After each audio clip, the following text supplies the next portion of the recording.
Chaque année dans le monde, plus de 2000 missiles de croisière sont lancés. Mais un seul peut voler à 50 mètres d'altitude, se faufiler sous les radars, parcourir plus de 1600 km et frapper sa cible avec une précision chirurgicale. Son nom? Tomahawk. Mais comment conçoit-on une machine de mort qui pense, voit, décide et ne se trompe jamais? Aujourd'hui, on va entrer dans les laboratoires et les ateliers de pointe où naît chaque composant de ce missile. Et si tu restes jusqu'au bout, tu découvriras un secret que même les manuels militaires ne racontent pas. Et toi, tu sais si ton pays fabrique des missiles de croisière? Écris-le en commentaire.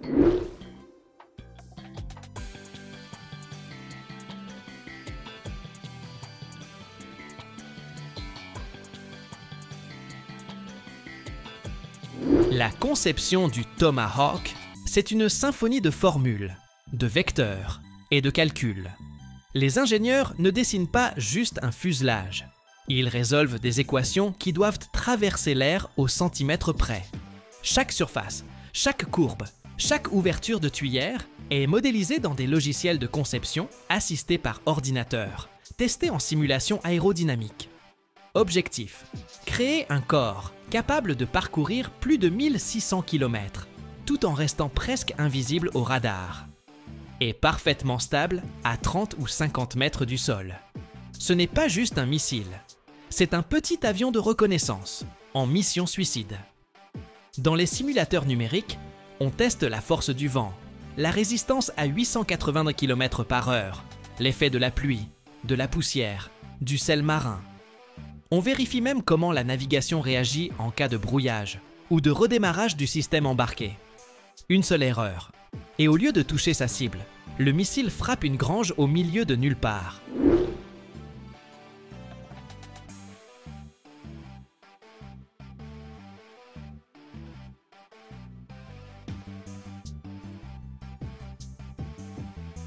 Toutes les pièces, fuselage, électronique, cœur du système, tiennent dans un cylindre de presque 6 mètres de long et un demi-mètre de diamètre. C'est un art à part entière, emballer la mort, avec élégance. Ce n'est qu'après des dizaines de simulations et de lancements virtuels que la fusée passe à la fabrication réelle. Les plans sont alors transmis aux usines, avec équipement de précision et climat strictement contrôlé. Pas le droit à la moindre fissure, ni même un micron de trop. Le corps du missile, un tube de plus de 5 mètres et demi de long, un peu plus d'un demi-mètre de large, est assemblé par section, à partir d'alliages d'aluminium de haute qualité, parfois enrichi de titane. C'est une structure aérodynamique parfaitement calibrée, conçue pour résister aux vibrations, à la pression de l'air, aux changements de température et même aux explosions proches. Les pièces sont découpées au laser ou par jet d'eau avec une précision de l'ordre du centième de millimètre. Ensuite vient la mise en forme. D'énormes presses hydrauliques plient le métal comme s'il était du tissu. La soudure se fait dans une atmosphère inerte, souvent par des bras robotisés, pour éviter toute particule d'oxygène ou de poussière. Tout se déroule dans des cabines isolées, à température et humidité parfaitement stables. Les techniciens contrôlent chaque heure les micro-fissures par ultrasons, polissent les jonctions, appliquent des revêtements anti-corrosion. Même l'inscription Tomahawk est posée à ce stade, non pas pour faire joli, mais pour marquer le numéro de version, de lot, l'historique du missile. Le moteur? Un turboréacteur compact, le Williams F-107, semblable à celui d'un petit avion, mais conçu pour une précision extrême et une manœuvrabilité hors norme. Pour le construire, il faut des matériaux capables de résister à 1000 degrés Celsius et des machines opérant au millimètre près.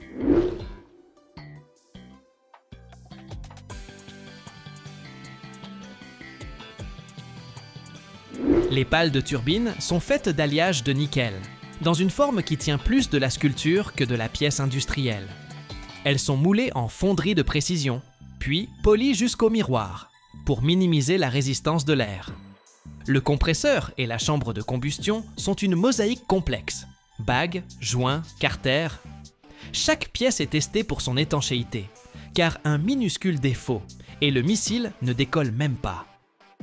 La tuyère est en alliage thermorésistant, conçu pour supporter les flammes, sans se déformer. Sa forme est calculée pour offrir un maximum de poussée, avec un minimum de carburant. Le montage du moteur se fait en salle blanche, comme en laboratoire. Technicien en combinaison stérile, température contrôlée, humidité stable, chaque geste est mesuré.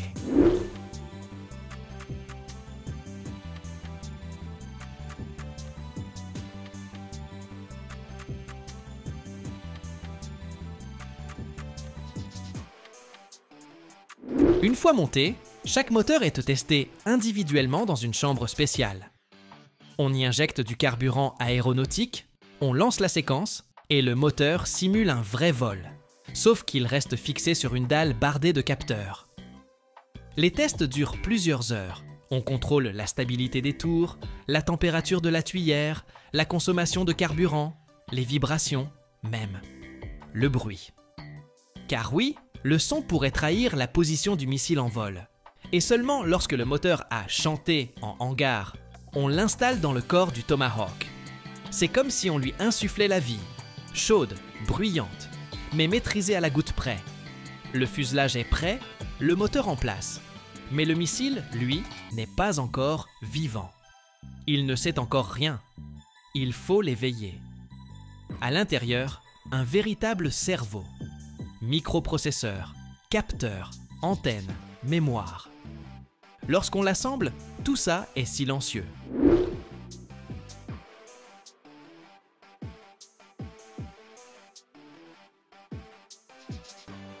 Mais dès qu'elle reçoit sa première impulsion électrique, la machine se réveille.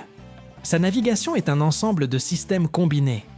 Des capteurs inertiels gardent le cap, même en cas de coupure totale. Le système de géolocalisation corrige la trajectoire sur des centaines de kilomètres. Mais surtout, elle voit. Des caméras analysent le relief. Chaque colline, ravin, pont est comparée à la carte en mémoire. S'il y a une forêt là où il devrait y avoir un champ, elle comprend que quelque chose cloche. Et elle décide. Le système de pilotage, c'est un réseau nerveux. Souple, réactif, précis. Les petits gouvernes et stabilisateurs ajustent chaque angle, chaque montée. Ils ne voient qu'elle, pas la route. Mais ils savent comment voler, comme un funambule dans le noir, sans filet.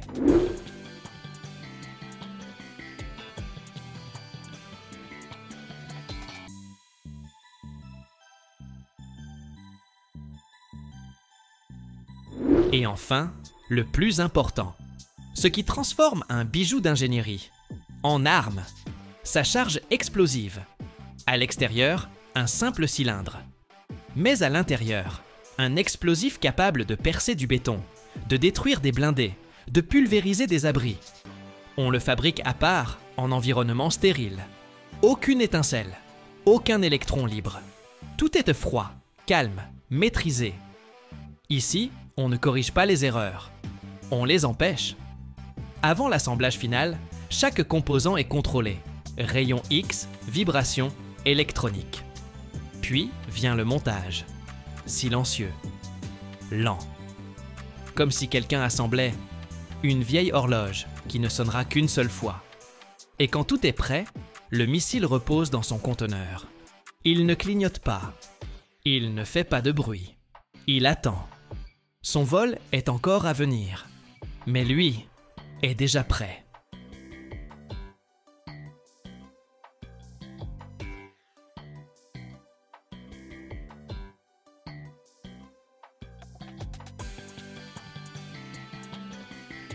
Chaque année, dans le monde, on extrait plus de 3 millions de tonnes de nickel, un métal sans lequel on ne pourrait même pas imaginer l'industrie moderne. Mais est-ce que tu savais que ce métal brillant commence son voyage dans les entrailles de la Terre? Dans d'énormes carrières, grandes comme des stades de foot, des excavatrices géantes avec des godets de 20 tonnes extraient le minerai qui deviendra la base de l'industrie du nickel. Et sous terre, dans des mines profondes, des foreuses spéciales creusent des tunnels par lesquels on remonte chaque jour des milliers de tonnes de matières premières. Ce n'est pas juste de l'extraction, C'est une véritable opération industrielle à grande échelle. Tu veux voir comment, à partir de cette matière brute, on crée du nickel pur et étincelant? Reste avec nous. Tu vas être bluffé par l'ampleur et les technologies de ce processus.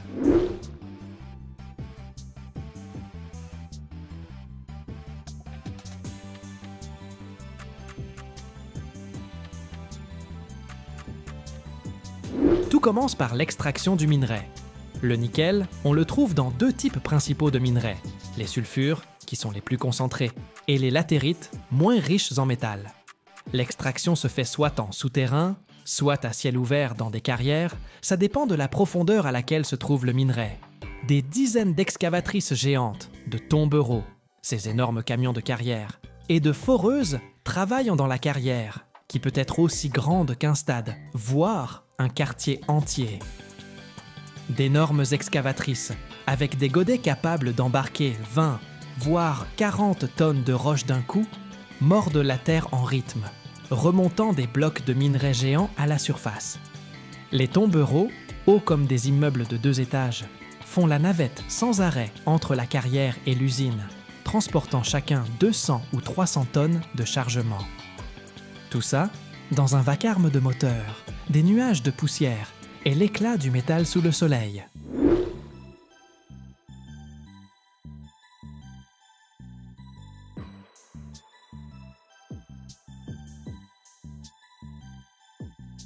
Sous terre, dans les mines, des foreuses creusent des tunnels et des convoyeurs spéciaux transportent le minerai jusqu'à la surface. Chaque jour, on extrait ici des milliers de tonnes de roches.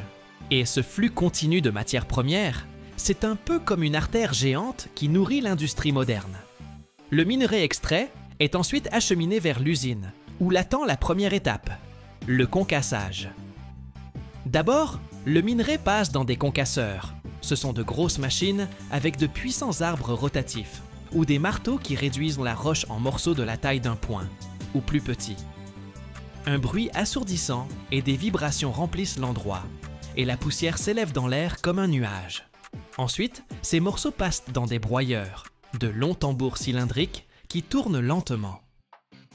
À l'intérieur, il y a des boulets de pierre lourds, ou des barres d'acier qui, en tournant, broient le minerai encore plus finement, jusqu'à la taille de grains de sable ou même de poudre. Ce processus s'appelle le broyage fin. Tout le temps, à l'intérieur des tambours, il y a des frottements et des chocs continus qui désintègrent la roche dure en petites particules, libérant les précieux minéraux de nickel de la gangue stérile, la roche sans valeur.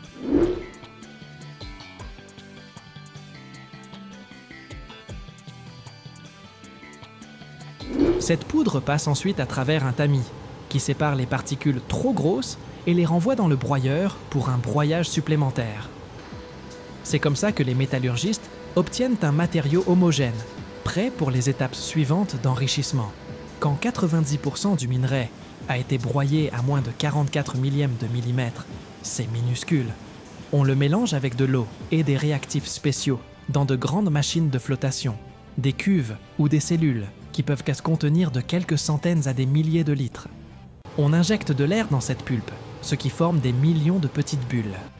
Ces bulles s'accrochent aux particules hydrophobes des minéraux, par exemple les sulfures de cuivre et de nickel, et les font remonter à la surface.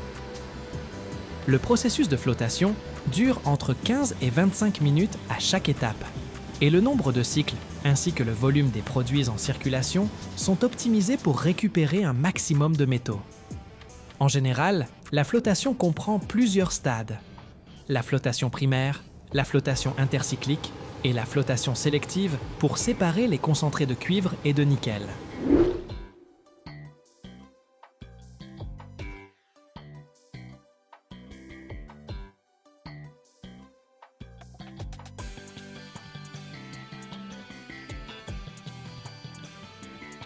Après la flottation, on obtient un concentré, où la teneur en cuivre et en nickel a considérablement augmenté, jusqu'à 10 ou 20%, et même plus, alors que dans le minerai de départ, il n'y en avait que quelques pourcents. Les rejets de la flottation, eux, contiennent surtout de la roche stérile et une quantité minimale de métaux. Le volume des installations de flottation et le débit d'alimentation en pulpe peuvent atteindre des centaines de mètres cubes par heure. Grâce à la flottation, on récupère plus de 85% du cuivre et du nickel présents dans le minerai, ce qui en fait l'une des méthodes d'enrichissement les plus efficaces. D'énormes fours brûlent d'un feu rouge-orangé éclatant, comme si le cœur de l'usine métallurgique battait au rythme du métal en fusion. La température ici atteint l'incroyable chiffre de 1550 degrés Celsius. C'est plus chaud que la lave volcanique la plus brûlante. Dans ces fours, le concentré de nickel enrichi est grillé pour le débarrasser du soufre et d'autres impuretés indésirables. Le feu et la chaleur purifient le métal, en expulsant tout ce qui est superflu.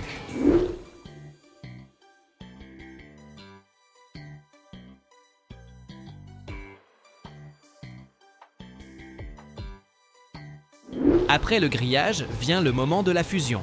Le concentré est transféré dans des fours spéciaux où la température est maintenue si élevée que le métal se transforme littéralement en lave liquide. On y ajoute des fondants, comme de la silice, qui aident à séparer le laitier, une substance légère et poreuse qui flotte à la surface. Ce laitier, tel un nuage, recouvre le métal en fusion, le protégeant de l'oxydation. Et en dessous, sous ce nuage, se forme l'amat, un mélange fondu de nickel, de fer, de cuivre et de soufre, qui brille d'une lumière rouge intense. Les mouvements du métal dans le four ressemblent à une lente danse de vagues de feu.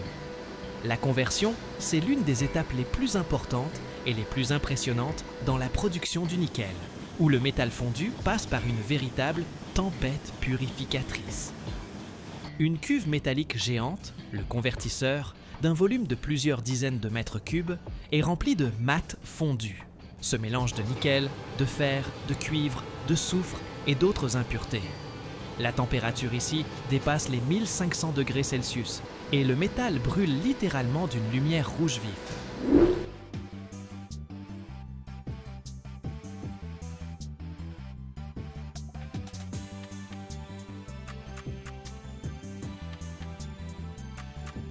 Dans ce métal en fusion, on commence à souffler de l'oxygène ou de l'air sous haute pression par des tuyères spéciales. On peut imaginer ce processus comme une tempête dans une mer de métal en fusion. Sous l'effet de l'oxygène, des réactions chimiques se déclenchent. Le soufre s'oxyde et se transforme en dioxyde de soufre, un gaz qui est évacué du four, tandis que le fer s'oxyde et passe dans le laitier, cette substance légère et poreuse qui flotte à la surface.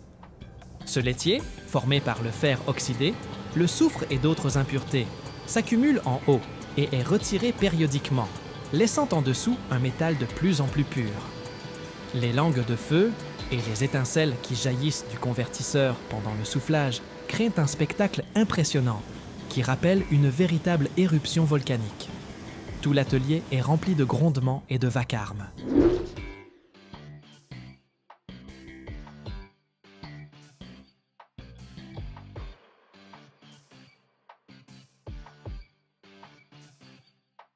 Le processus de conversion dure de quelques minutes à une demi-heure, selon le volume et la composition du bain fondu.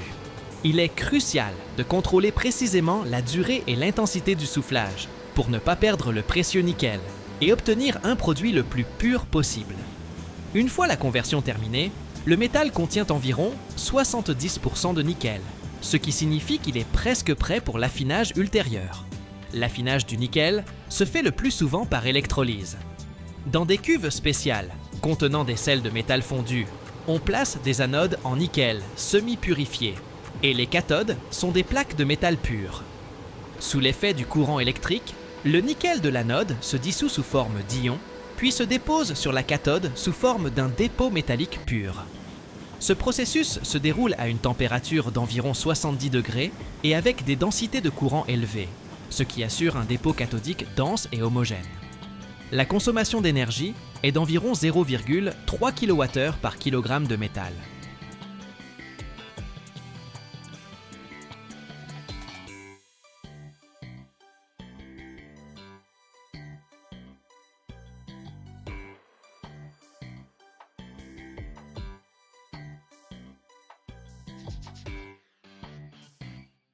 Imagine un peu, une plaque d'acier géante, grande comme une pièce, qui se transforme en une pièce parfaite. Pliée, super précise. On dirait qu'elle sort tout droit des mains d'un robot. Et tout ça, c'est grâce à une machine qui, en gros, plie le métal pour lui donner la forme qu'il faut. Les presses plieuses, c'est pas juste des outils, c'est carrément de la magie d'ingénieur, tu vois. C'est là que naissent les structures pour les bâtiments, les carrosseries de voitures et même des pièces pour tes jeux vidéo préférés. Comment ça marche au juste? Quelle forme on peut créer à partir d'une seule plaque de métal? Et pourquoi le pliage, c'est tout un art et pas juste une étape?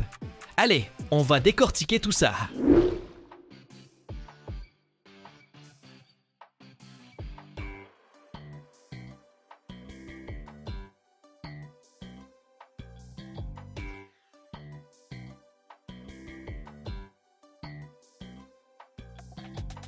Une presse plieuse, c'est un peu comme un énorme jeu de construction, mais pour le métal. Imagine une tôle toute plate qu'il faut plier pour obtenir une forme bien précise. La machine prend cette tôle et, hop, elle la plie avec des outils spéciaux pour avoir l'angle ou la forme voulue. D'abord, il faut vérifier si la tôle est bonne pour faire la pièce qu'on veut. Ça veut dire contrôler les dimensions et s'assurer qu'il n'y a pas de défauts, genre des fissures ou des cassures. Ensuite, on nettoie la tôle pour enlever la saleté et la rouille, avec une brosse métallique ou du papier de verre. C'est super important pour que le traçage soit net et pour la suite des opérations. Après ça, on trace sur la tôle avec des outils spécifiques, comme des règles, des équerres et des pointes à tracer. Ce traçage, ça comprend les lignes d'axe, les contours et aussi les points où il y aura des trous dans la future pièce.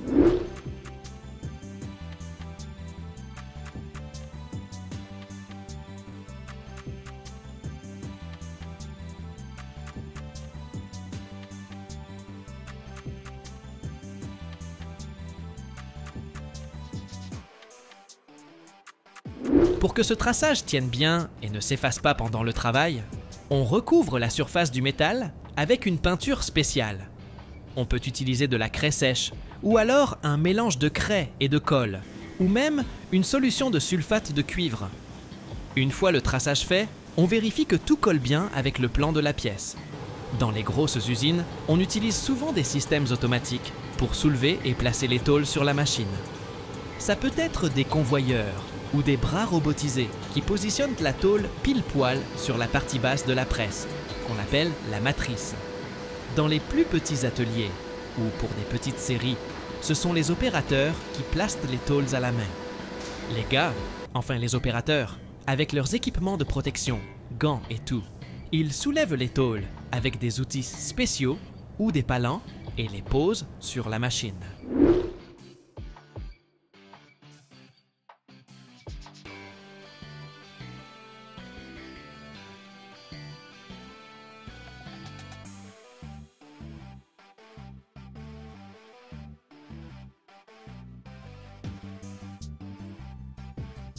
Les tôles, ça peut varier en taille, hein? Des petites, qu'on peut soulever à la main tranquille, jusqu'à des plaques énormes qui demandent du gros matos pour les lever. Dans l'industrie lourde, on voit parfois des tôles qui font jusqu'à 10 mètres de long et 3 mètres de large. Ensuite, on choisit les bons outils, le poinçon pour la partie haute et la matrice pour la partie basse.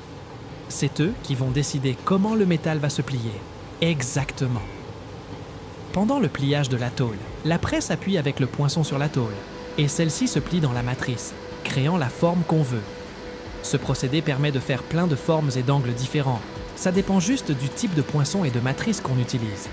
La méthode la plus courante, c'est le pliage en V, utilisé pour créer des angles de toutes sortes.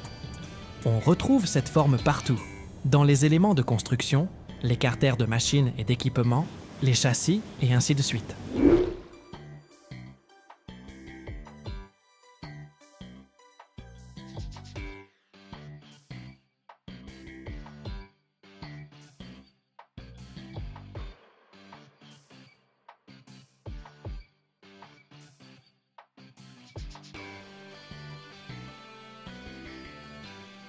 Le pliage en U, lui, sert à faire, eh bien, des profilés en U, en acier ou d'autres métaux.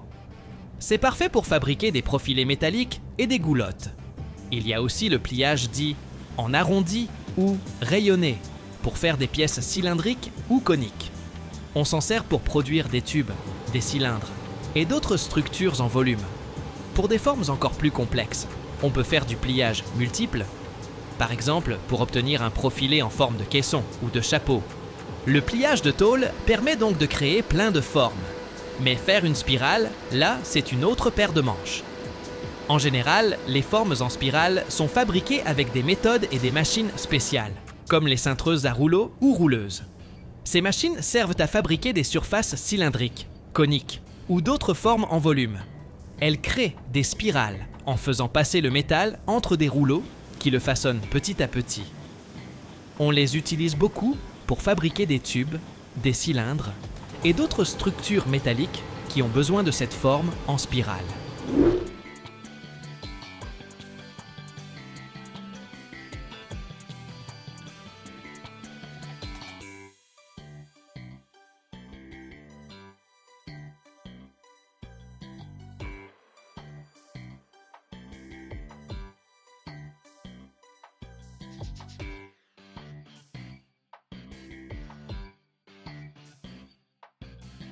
Quand on regarde une rouleuse travailler, on voit la tôle passer entre les rouleaux et prendre progressivement sa forme en spirale.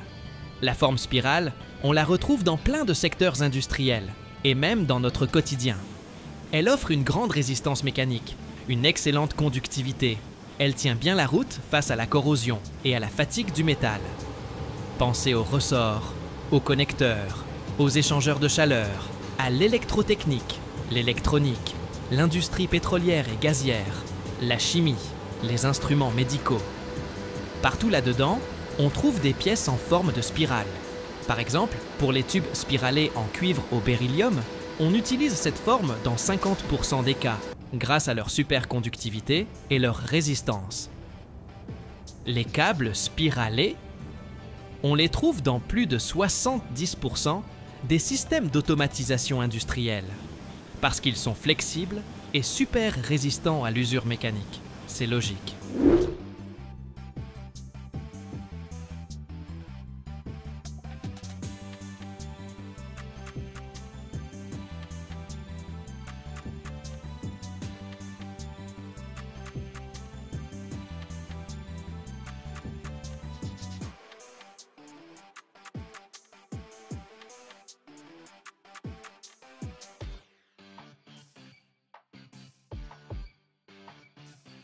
Et les ressorts spiralés, on les voit dans plus de 30% des actionneurs mécaniques, parce qu'ils permettent d'ajuster la force du ressort comme on veut. Dans le pétrole et le gaz, les tubes spiralés ont plusieurs avantages. Ils s'adaptent facilement aux changements de niveau et de direction quand on transporte le pétrole ou le gaz.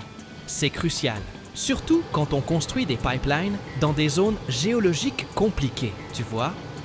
En plus, ces tubes ont une soudure en spirale qui simplifie leur installation. Du coup, ça prend moins de temps à monter que les tubes classiques avec une soudure droite. On utilise aussi ces tubes spiralés pour nettoyer les puits après une fracturation hydraulique. On injecte de l'azote par ces tubes. Pour virer le propan, c'est le sable spécial. Des fissures. Ça permet d'espacer les maintenances et de remettre le puits en service plus vite. Pas mal, non ?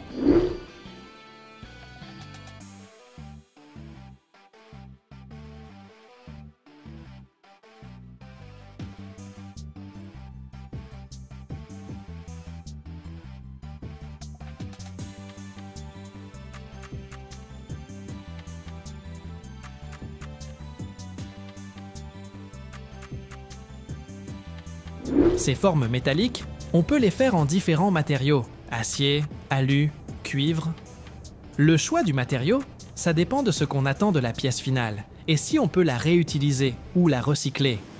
C'est vrai que les méthodes de fabrication traditionnelles, ça peut consommer pas mal d'énergie et de ressources.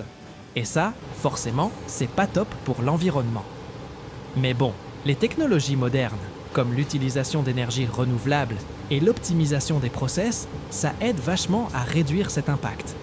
Le métal, l'avantage, c'est que ça se recycle et se réutilise super bien. Ça diminue la quantité de déchets et le besoin d'aller chercher de nouvelles matières premières. C'est particulièrement vrai pour l'acier et l'aluminium. Et pour protéger les pièces métalliques de la rouille, on utilise souvent des peintures en poudre. Elles sont plus écolos que les peintures liquides classiques, parce qu'elles n'ont pas de solvants organiques ni de cochonneries dedans.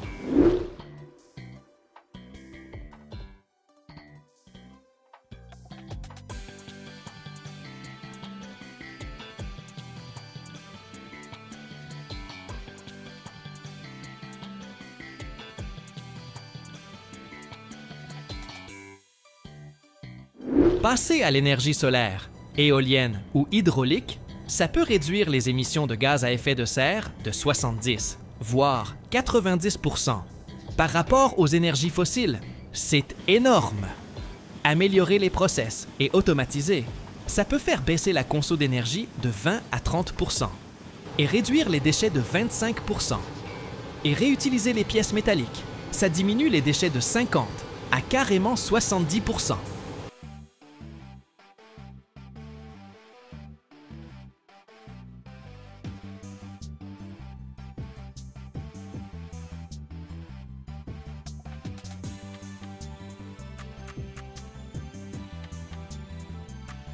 Chaque année aux États-Unis, on jette plus de 500 000 aspirateurs, tu te rends compte.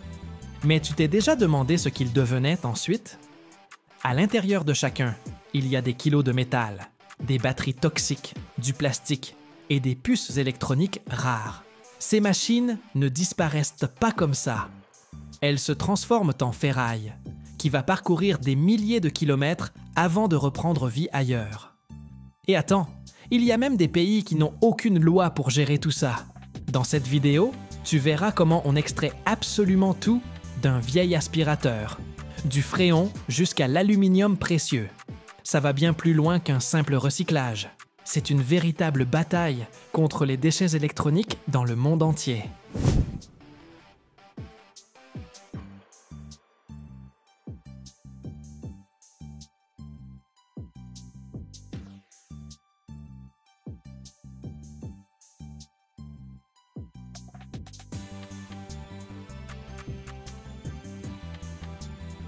Une fois que l'aspirateur ne sert plus, les gens le déposent souvent dans des centres spécialisés pour déchets électroniques, ou alors ils le laissent aux collectes organisées par les municipalités.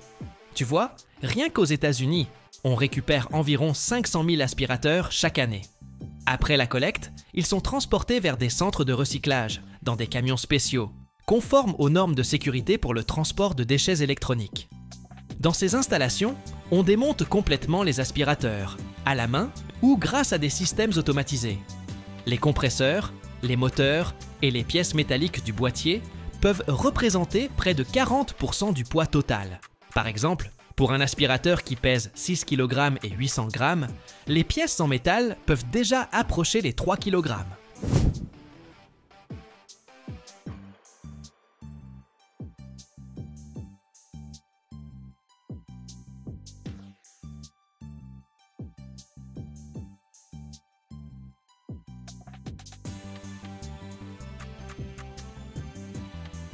Le carter extérieur, le capot et tous les autres éléments sont en plastique, ce qui constitue en général la moitié du poids. Pour le même appareil de presque 7 kg, ça fait dans les 3,5 kg. Les 10% restants, ce sont les cartes électroniques, les câbles, les boutons, les capteurs, etc. Comme ils contiennent des métaux lourds, plomb, cadmium, on doit les traiter séparément. Avant de tout démonter, on retire le fréon du système et on enlève aussi les batteries. Et oui, il arrive qu'il y ait des batteries au lithium ou au plomb, et c'est crucial de les gérer correctement. Des pompes à vide et des équipements spéciaux servent à extraire ces substances toxiques, ensuite envoyées dans des centres de traitement pour déchets dangereux. Une fois l'appareil ouvert, chaque type de composant est trié séparément.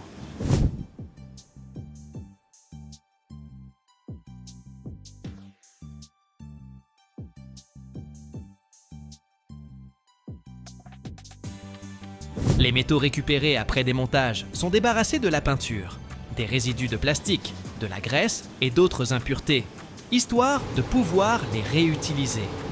Première étape, le nettoyage mécanique. On passe les pièces métalliques dans des broyeurs ou des concasseurs pour réduire le métal en fragments plus petits et virer les contaminants légers.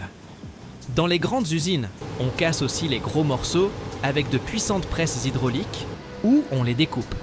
Ensuite, tout ça part sur des cribles vibrants qui séparent la poussière, le plastique résiduel et les particules indésirables. Une fois nettoyé, le métal file vers des séparateurs magnétiques qui extraient les métaux ferreux comme l'acier et la fonte. Résultat, chaque matériau est bien isolé avant le traitement suivant.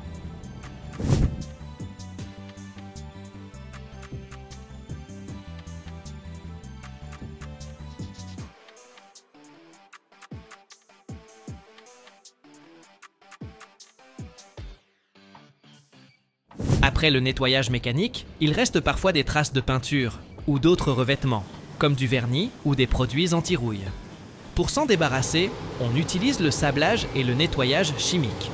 Concrètement, on projette d'abord un jet puissant de sable ou de grenaille métallique pour faire sauter le revêtement. Puis on plonge ces pièces dans des bains de solvant, acide ou alcalin, qui dissolvent la peinture et les autres couches restantes.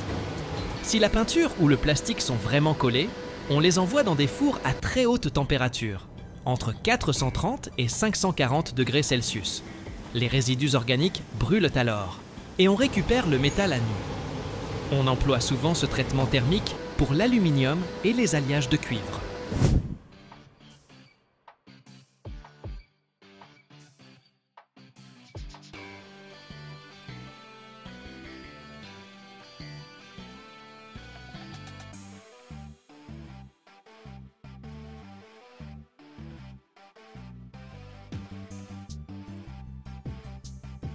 Une fois nettoyés, les éléments métalliques partent à la refonte dans des fours à arc électrique ou à induction, où ils passent à l'état liquide.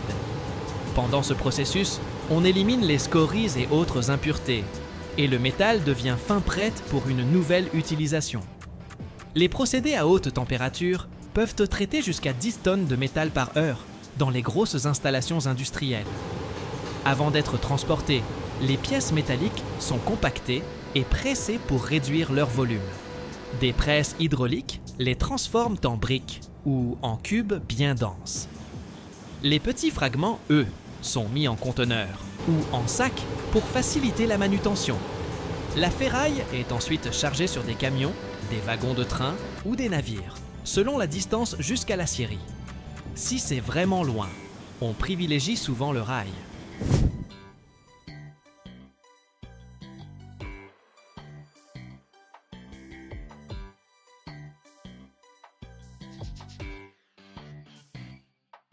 Un seul wagon peut transporter 50 ou 100 tonnes de métal. Les camions de ferraille ont en général une benne ouverte, mais on recouvre le chargement avec un filet ou une bâche pour éviter qu'il se disperse. Du coup, une fois recyclé, le métal parcourt facilement plusieurs centaines, voire des milliers de kilomètres, avant de connaître une seconde vie sous forme de nouveaux appareils, de voitures ou de matériaux de construction. Quant au plastique des aspirateurs, on le broie en granulés qui serviront à fabriquer de nouveaux produits en plastique. Ça réduit notre dépendance aux ressources vierges. Les composants électroniques, eux, sont envoyés dans des centres spécialisés dans le traitement des déchets électroniques où l'on récupère des métaux rares et d'autres matières précieuses.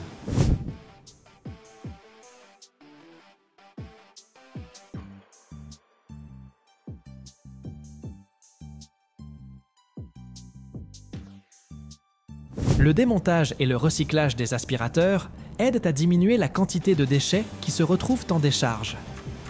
On estime que recycler les déchets électroniques permet d'économiser jusqu'à 60% d'énergie par rapport à la production de métal neuf à partir de minerais. En plus, ça réduit l'impact des substances toxiques sur l'environnement. Les centres de traitement modernes emploient des systèmes de tri automatisés qui augmentent la précision et la vitesse du démontage. Par exemple, des robots équipés de scanners séparent les parties en plastique et en métal par reconnaissance optique, si bien que le temps de traitement d'un seul aspirateur descend à 20 ou 30 minutes.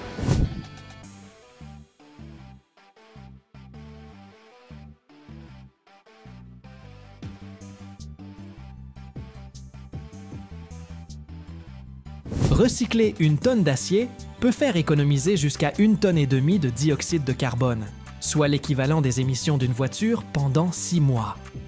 Hélas, aujourd'hui, on jette plus de 50 millions de tonnes de déchets électroniques dans le monde chaque année, et à peine 20% est correctement recyclé. Pourtant, il existe des points de collecte pour les appareils électroniques dans la plupart des régions. Mais dans certains pays, il n'y a carrément aucune loi ni exigence pour traiter correctement l'électroménager. Beaucoup de gens ignorent qu'on ne peut pas juste balancer son vieux matos à la décharge. Et dans certains endroits, il existe des programmes de recyclage payants. Donc les gens préfèrent tout jeter n'importe comment. Pour les entreprises, c'est souvent moins cher d'acheter des matières premières neuves que de recycler. Du coup, on envoie énormément de déchets électroniques vers des pays d'Afrique ou d'Asie, où ils sont démontés dans des conditions épouvantables. C'est non seulement un problème écologique, tu vois, mais aussi un problème social, parce que des personnes manipulent ces substances toxiques sans aucune protection.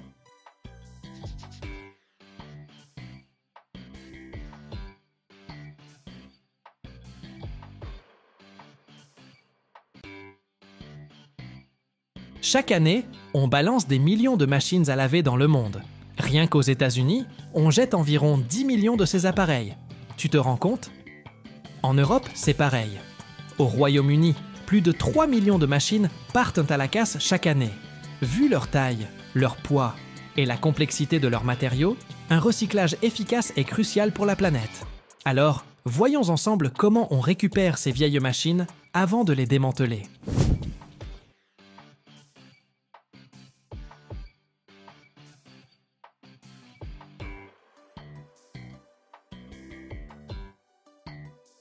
De nombreuses grandes marques et enseignes d'électroménager proposent aujourd'hui des programmes de trade-in, ou le retrait gratuit de l'ancien appareil à l'achat du nouveau. Aux États-Unis, on trouve ce genre d'initiative chez Whirlpool, LG ou Samsung, et en Europe, il y a la fameuse directive relative aux déchets d'équipements électriques et électroniques, DEE. Les conditions varient. Certaines boîtes se contentent d'embarquer ton ancien modèle. D'autres t'offrent une petite remise sur le neuf. Par exemple, Whirlpool aux États-Unis peut octroyer entre 50 et 100 $ de rabais sur une machine à laver neuve. LG et Samsung, parfois, montent à 100 ou 200 $ lors de promos spéciales. En Europe, certains programmes offrent jusqu'à 10% de réduction sur le nouvel équipement. Mais, soyons clairs, les ristournes ne sont pas toujours énormes. La plupart des entreprises voient surtout ça comme un geste écologique, pas comme un argument marketing fracassant. Dans beaucoup de villes, il existe des centres de collecte de déchets électroniques, où tu peux déposer toi-même ta vieille machine à laver. Souvent, ces centres bossent main dans la main avec les municipalités ou des boîtes privées. Dans certains pays comme l'Allemagne, le Royaume-Uni ou les États-Unis, il y a même des services municipaux dédiés à l'enlèvement d'appareils volumineux. À New York, par exemple, tu peux bénéficier d'un ramassage gratuit via le programme municipal NYC Safe Disposal. De plus, certaines entreprises de récupération de métaux rachètent ou enlèvent gratuitement ces machines avant de les expédier en atelier de démantèlement, où elles sont triées pour récupérer le métal, l'électronique et le plastique.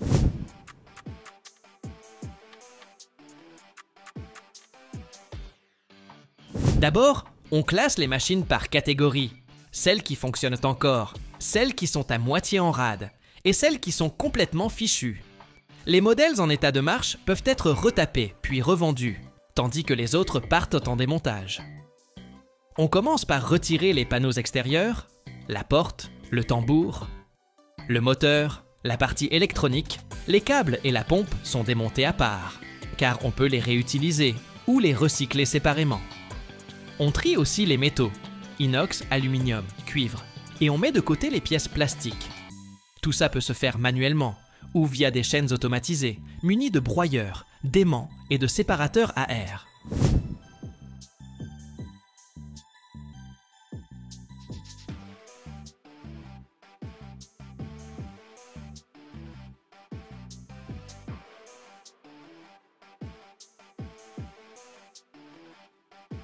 Les chaînes automatisées de recyclage des machines à laver fonctionnent par étapes, chacune dédiée à un type de matériau différent. D'abord, les appareils arrivent sur un tapis roulant où de puissants broyeurs à rotor fragmentent l'ensemble en morceaux de 3 à 10 cm. Impressionnant, non? Ensuite, on fait passer ces fragments dans des séparateurs magnétiques qui attirent les métaux ferromagnétiques, comme l'acier ou la fonte, pour les isoler du reste. Puis, un séparateur à courant de Foucault propulse hors du flux les métaux non ferreux, comme l'aluminium et le cuivre.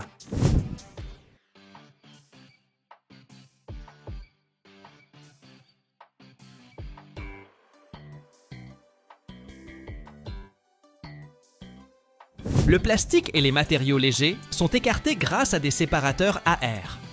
Un souffle puissant projette les particules les plus légères vers le haut, direction un autre conteneur, tandis que les morceaux plus lourds poursuivent leur route sur le convoyeur.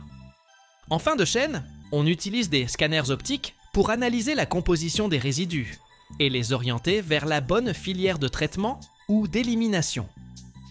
Une fois triés, tous ces matériaux, plastique, métal, verre et autres, empruntent des circuits de valorisation ou de recyclage spécifiques.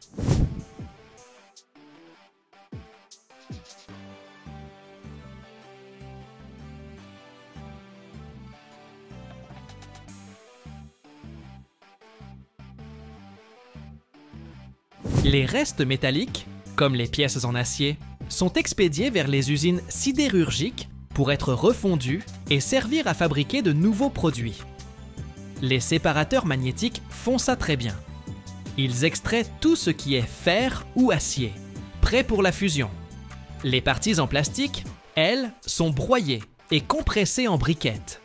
Ces blocs prennent ensuite la direction d'usines spécialisées, où on les transforme en nouveaux objets en plastique ou en matières premières pour d'autres appareils. Quant aux éléments en verre, la porte vitrée par exemple, on les nettoie à fond pour les faire refondre et obtenir un verre flambant neuf. Les matériaux qui ne peuvent pas être recyclés, certains caoutchoucs ou mélanges trop complexes, sont incinérés ou mis en décharge sur des sites spécialisés. Grâce à ce tri et à ce recyclage poussé, on limite drastiquement ce qui finit à la décharge, tout en réinjectant des matières premières dans le circuit économique.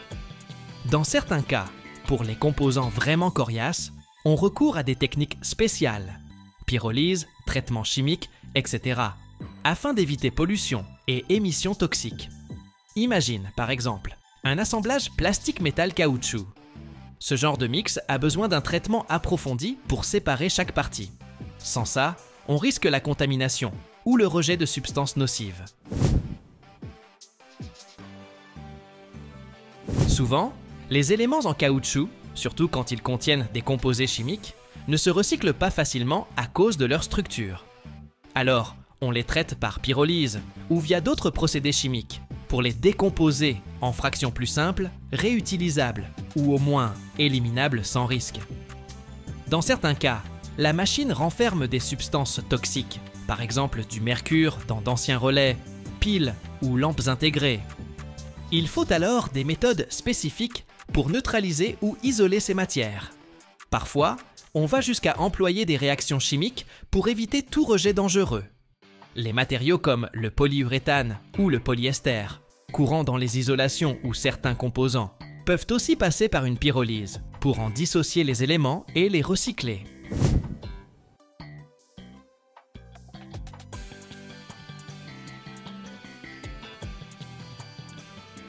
Si une machine à laver comporte des matériaux composites complexes, plusieurs couches de plastique, de métal, de fibres, etc., il faut un processus spécial qui sépare chaque couche et permette un recyclage adéquat. Globalement, ces technologies servent un seul but: maximiser l'efficacité du recyclage et réduire l'impact négatif sur l'environnement. Parce qu'avec un traitement inadéquat, on peut se retrouver avec des fuites de produits dangereux ou des pollutions très ennuyeuses. On l'a bien compris, trier et recycler, c'est la clé pour donner une nouvelle vie aux ressources et préserver la planète. Voilà, tu sais tout. Maintenant, imagine le trajet de ta vieille machine.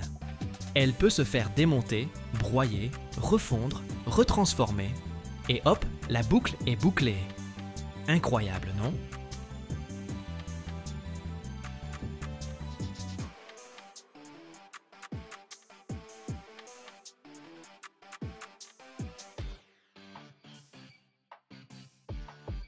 Imagine plus de 4000 avions de combat, qui ne sont pas détruits, mais soigneusement stockés en plein désert. Incroyable, non? Et pourtant, ce n'est pas de la science-fiction, mais bel et bien le plus grand cimetière d'avions militaires au monde, la base de Davis-Monthan, aux États-Unis. Alors, pourquoi ne les envoie-t-on pas directement à la casse? Certains appareils attendent une seconde vie, d'autres sont démontés pour récupérer des pièces, et d'autres, ultra secrets, ne peuvent tout simplement pas disparaître sans laisser de traces. Comment procède-t-on, au juste, pour détruire du matériel militaire? Pourquoi certaines machines sont-elles revendues, pendant que d'autres servent de cible à des missiles?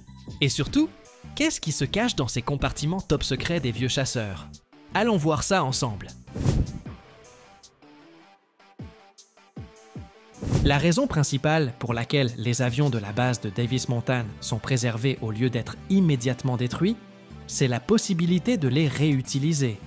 Certains peuvent encore reprendre du service ou servir de banque de pièces détachées pour d'autres modèles. Une partie du matériel est parfois revendue à des alliés des États-Unis ou cédée à des pays partenaires, dans le cadre de programmes d'assistance militaire. D'autres appareils servent de cible pour tester de nouveaux missiles ou de modèles d'entraînement pour les techniciens et les pilotes. Par ailleurs, tout n'est pas mis au rebut tout de suite à cause de la bureaucratie, du manque de ressources ou de priorités différentes. Les avions peuvent ainsi rester stockés durant des années avant de partir au recyclage. Quant au climat sec de l'Arizona, il offre un gros avantage. Il évite la corrosion, permettant parfois de réactiver ces machines même après plusieurs décennies.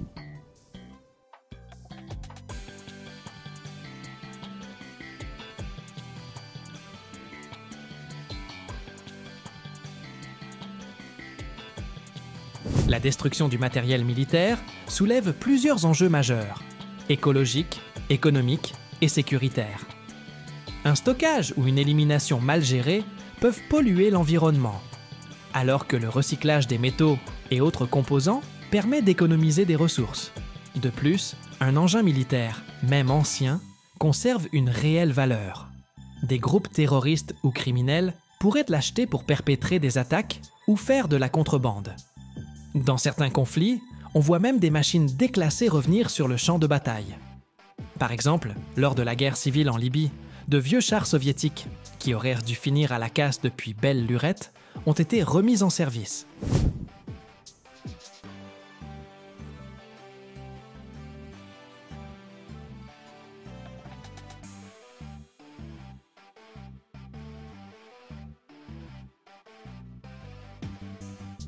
Après leur retrait du service, les appareils sont envoyés sur des bases spécialisées pour une inspection approfondie. On commence par vérifier toute la paperasse, numéro de série, état technique, durée d'utilisation. Ensuite, ingénieurs et mécaniciens examinent l'appareil de fond en comble. Usure de la structure, du moteur, de l'électronique, sans oublier l'armement. Si l'avion est toujours opérationnel, il peut être modernisé ou revendu à des alliés. S'il est jugé trop ancien ou trop endommagé, on le démonte pour en récupérer les pièces.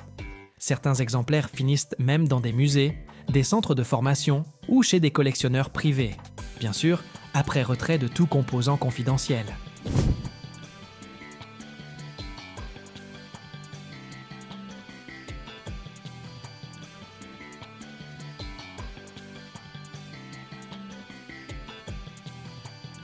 Si le matériel est considéré comme irréparable, mais qu'il contient encore des éléments en bon état, on procède alors au démontage.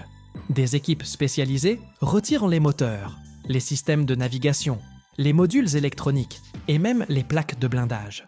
Les moteurs peuvent servir à réparer d'autres véhicules similaires ou être reconvertis pour un usage civil. L'optique et l'électronique, elles, peuvent être réutilisées dans des simulateurs ou pour moderniser des systèmes existants. Certaines pièces sont revendues à des pays alliés. ou même à des entreprises privées spécialisées dans la restauration de matériel militaire. Pour éviter toute fuite technologique, on détruit ou neutralise les composants classés secrets ou trop avancés, et on stocke le reste en attendant un usage futur.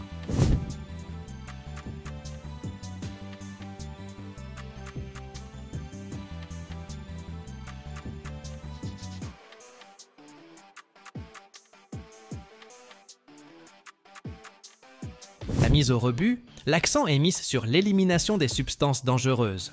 Le carburant d'aviation, les lubrifiants et les fluides hydrauliques peuvent contenir des produits toxiques. En moyenne, entre 200 et 500 litres de ces matières résiduelles sont récupérés sur chaque avion, puis traités selon un protocole spécifique. Les éléments électroniques de bord, susceptibles de contenir du plomb, du mercure ou du cadmium, constituent aussi un risque.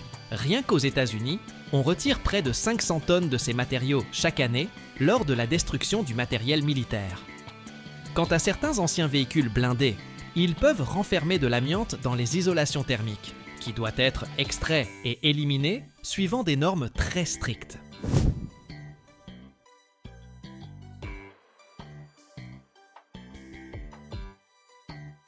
Tout ce qui relève de l'explosif, résidus de carburant de fusée, munitions, fait l'objet d'une procédure de neutralisation spéciale. En 2023, par exemple, plus de 1200 tonnes de munitions ont été détruites sur des terrains spécialisés aux États-Unis après avoir été retirées du matériel en cours de démantèlement. Comme mentionné plus haut, on enlève systématiquement tout ce qui contient des données sensibles. Ordinateurs de bord, systèmes de communication, car ils peuvent renfermer des protocoles confidentiels, des clés cryptographiques ou des logiciels de chiffrement. Dans les chasseurs modernes, par exemple, on trouve des canaux de communication ultra protégés pour coordonner les opérations de combat. Les radars et systèmes de guidage font également partie de ces éléments critiques, qu'il s'agisse d'avions, de navires ou de blindés. Un radar peut embarquer des algorithmes de traitement du signal très pointus, offrant un net avantage tactique. En 2011, les États-Unis ont même détruit les restes d'un hélicoptère furtif qui s'était écrasé lors de l'opération contre Ben Laden, afin d'empêcher d'autres puissances de mettre la main sur ces technologies. Les systèmes de conduite de tir des chars, chasseurs ou navires contiennent des informations capitales, tactiques de combat, caractéristiques de l'armement, précision des tirs. Et bien sûr, on retire tous les matériaux spéciaux, comme le revêtement furtif des F-22 ou des B-2, dont la composition reste un secret d'État. Ces revêtements sont alors enlevés ou purement et simplement détruits.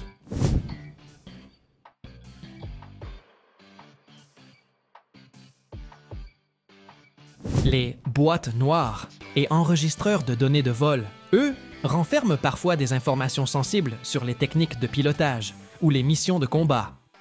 Pour éviter qu'ils ne tombent entre de mauvaises mains, il existe aux États-Unis des programmes de contrôle très stricts.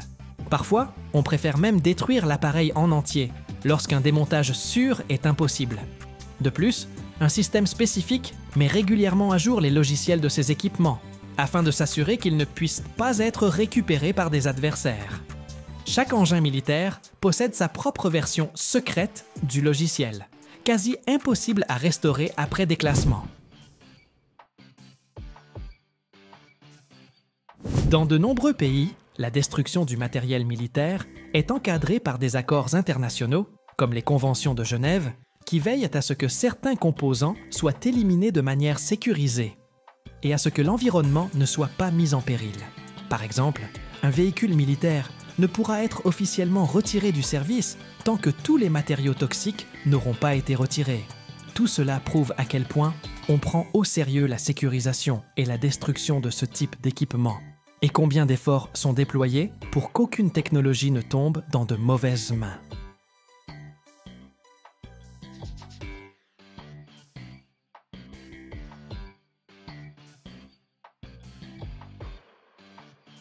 Chaque année, plus de 50 millions de tonnes de déchets électroniques sont produits dans le monde. C'est comme si on empilait 50 tours Eiffel faites de vieux téléviseurs, réfrigérateurs et machines à laver.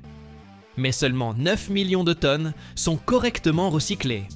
Le reste pollue la terre, l'eau et l'air, libérant du plomb, du mercure et du fréon. Alors, comment les usines transforment-elles ces déchets en nouvelles ressources? Et pourquoi votre vieille machine à laver pourrait-elle finir dans une nouvelle voiture? Restez jusqu'au bout, ça va être dingue. Aujourd'hui, le recyclage des appareils électroménagers, c'est un processus complexe et bien huilé qui aide à réduire l'impact sur l'environnement. Mais ça n'a pas toujours été le cas. Il y a encore quelques décennies, les vieux frigos, téléviseurs et machines à laver finissaient à la décharge ou en pleine forêt. Voyons comment l'humanité a appris à traiter ces appareils et à transformer les déchets en ressources. Au début du XXe siècle, l'électroménager était rare. La plupart des gens n'avaient pas d'appareils électriques. Quand quelque chose tombait en panne, comme une machine à laver mécanique ou une gazinière, on les réparait à la main. Les pièces en métal étaient fondues et réutilisées. Avec l'essor de l'industrie à la fin du 19e et au début du 20e siècle, les premiers réfrigérateurs, fer à repasser, ventilateurs et grille-pains sont apparus. Comme ces appareils coûtaient en chair, on les gardait le plus longtemps possible.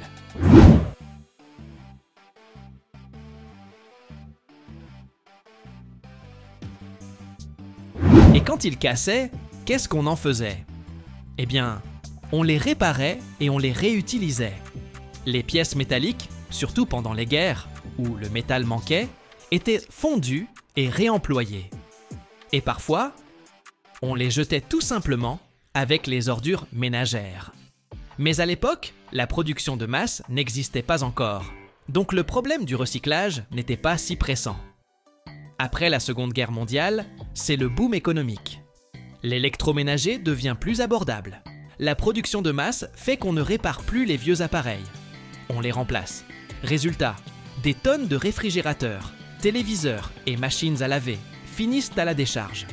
Pas cool, surtout à cause du plomb et du mercure contenus dans les téléviseurs à tube cathodique. C'est à ce moment-là que les gouvernements commencent à réfléchir à des décharges spécialisées pour les déchets électroniques.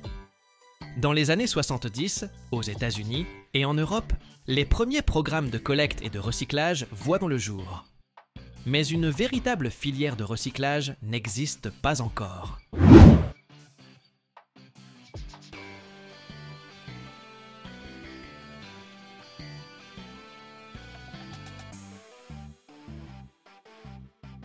Dans les années 1980, le problème devient évident. Certains pays commencent à adopter des lois sur la collecte et le recyclage des appareils. En Europe, les premières usines de recyclage de réfrigérateurs et de machines à laver ouvrent leurs portes. Au Japon, une loi oblige les fabricants à reprendre les vieux appareils. Aux États-Unis et dans l'Union européenne, des programmes encouragent la réutilisation des métaux et des composants électroniques. Les gens commencent à comprendre les dangers du fréon et des métaux lourds. De nouvelles méthodes d'extraction sécurisées sont développées.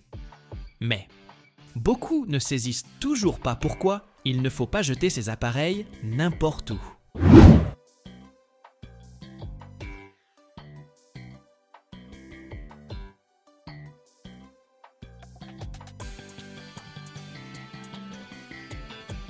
Parce qu'un frigo, un climatiseur ou même une machine à laver, c'est pas juste du métal et du plastique.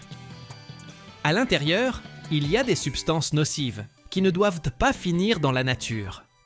Quelques exemples.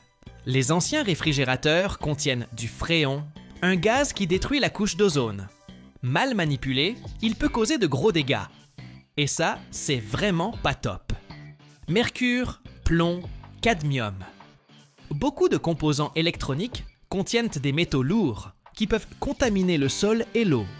Mais si on démonte correctement un appareil, la plupart des matériaux peuvent être réutilisés.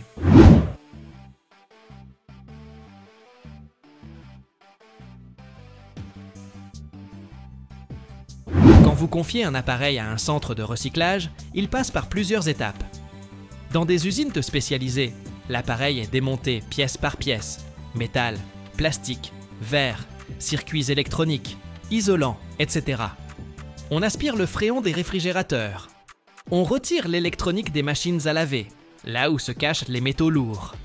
Ces substances sont envoyées vers des centres de stockage sécurisés. La plupart des composants peuvent être recyclés. Le fer, l'aluminium et le cuivre sont fondus et réutilisés dans l'industrie. Le plastique est trié et transformé en nouveaux produits. Le verre des portes de fours et de machines à laver peut servir dans le secteur du bâtiment. Certaines parties, comme certains isolants, ne peuvent pas être réutilisées. Elles sont donc éliminées en toute sécurité.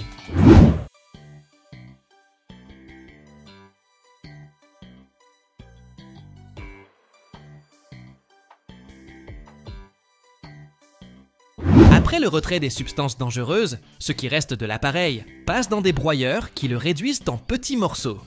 Des séparateurs magnétiques extraient le fer, tandis que des systèmes à induction trinent les métaux non ferreux et le plastique. Certaines entreprises utilisent des scanners optiques et des rayons X pour identifier et trier automatiquement les matériaux. Un moyen super efficace d'extraire des ressources précieuses, comme le cuivre, l'aluminium et les terres rares. Et maintenant, comment bien se débarrasser d'un vieil appareil? Plusieurs options. Option 1, le déposer dans un centre de recyclage. Option 2, le vendre ou le donner pour les pièces détachées. Certains réparateurs rachètent les vieux frigos et machines à laver.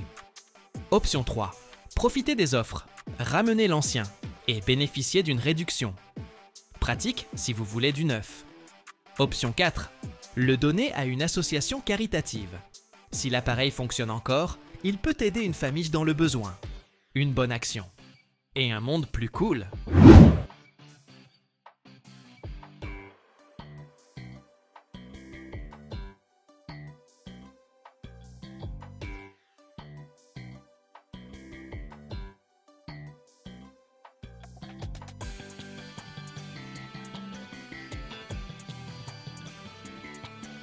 Recycler ces appareils, c'est bon pour la planète et ça économise des ressources.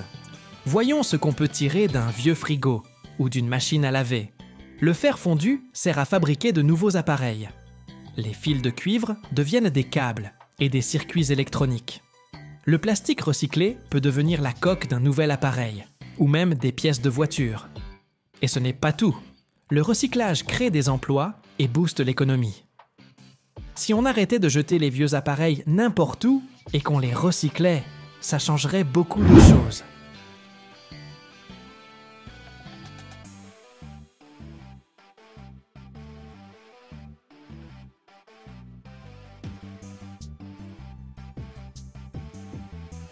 Moins de déchets toxiques dans la nature, une eau et un air plus propres, plus de ressources pour fabriquer de nouveaux produits. Alors, la prochaine fois que votre machine à laver rend l'âme, ne la jetez pas. Trouvez un centre de recyclage ou donnez-la à quelqu'un qui en a besoin. Faisons du bien à la planète, ensemble. À l'échelle mondiale, seulement 9 millions de tonnes de déchets électriques et électroniques sont collectés et recyclés officiellement. Le reste finit dans des décharges ou est brûlé, avec des conséquences désastreuses pour l'environnement.